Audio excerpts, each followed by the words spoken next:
السلام علیکم دوستو، آج کی کہانی کا نام ہے جو ہوا اچھا ہوا۔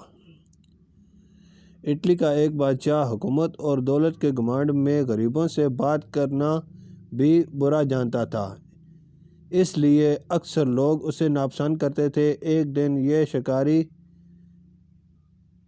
شکار میں کسی جانور کے پیچھے گھوڑا دوڑائے دور نکل گیا کہ نوکر چاکر سب بچھڑ گئے اور بادشاہ تنہا رہ گیا۔ اتنے میں ایک کسان نے بادشاہ کے گھوڑے کی رکاب پکڑ لی۔ اس کی شکل ہو بہو بادشاہ سے ملتی جلتی تھی، فرق یہ تھا کہ اس کی پوشاک اور حالت غریب جیسی تھی۔ اس نے بادشاہ سے کہا کہ میں 3 دن سے حضور کی ڈیوٹی پر بھوکا پیاسا چلا آ رہا ہوں، مگر کوئی میری فریاد نہیں سنتا۔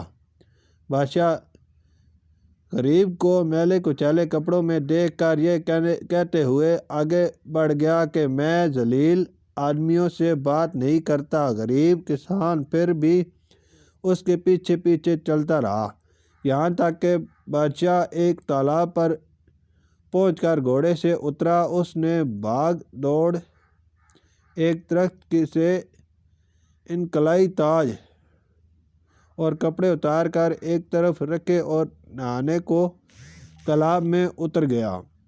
یہ تالاب ایسے نشیب میں تھا کہ نہانے والے کو اوپر کا آدمی نظر نہ آتا تھا۔ جب بادشاہ تالاب میں اتر چکا تو غریب کسان نے اپنے کپڑے اتار دیے۔ بادشاہ کے کپڑے پہن کر تاج سر پر رکھ لیا اور بادشاہ کے گھوڑے پر سوار ہو کر رفو چکر ہو گیا۔ کسان بادشاہ تھوڑی ہی دور گیا تھا کہ اسے شاہی نوکر چاکر مل گئے، جنہوں نے اسے بادشاہ سمجھ کر ادب سے سلام کیا اور یہ بھی بے جھجک شاہی محل میں جا پہنچا۔ اصل بادشاہ تالاب سے نہا کر باہر نکلا تو کپڑے، تاج اور گھوڑا کچھ بھی نہ موجود تھا۔ بہت گھبرایا، مگر اب کیا ہو سکتا تھا؟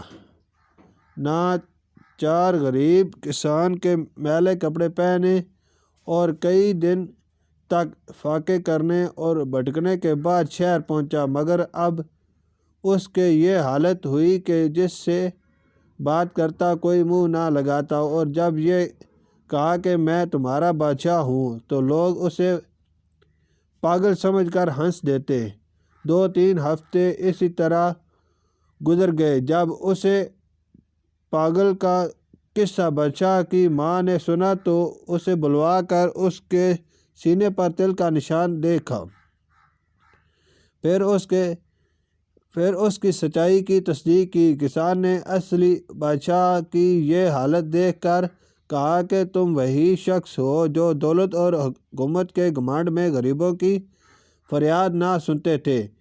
اس کی سزا دینے کو میں نے یہ سب کیا۔ اگر تم وہ گھمنڈ چھوڑ کر رحم و انصاف کا اقرار کرو تو میں تمہارا تاج و تخت واپس کرنے کو تیار ہوں، ورنہ ابھی قتل کا حکم بھی دے سکتا ہوں۔ یہ سن کر بادشاہ نے عاجزی اور ندامت کے ساتھ اپنی غلطی تسلیم کی اور کسان اسے تاج و تخت واپس دے کر گھر چلا گیا، جس کے بعد بادشاہ نے اپنی اصلاح کی اور چند دنوں میں اس کے نیک نامی کا ڈنکا دور دور تک بجنے لگا۔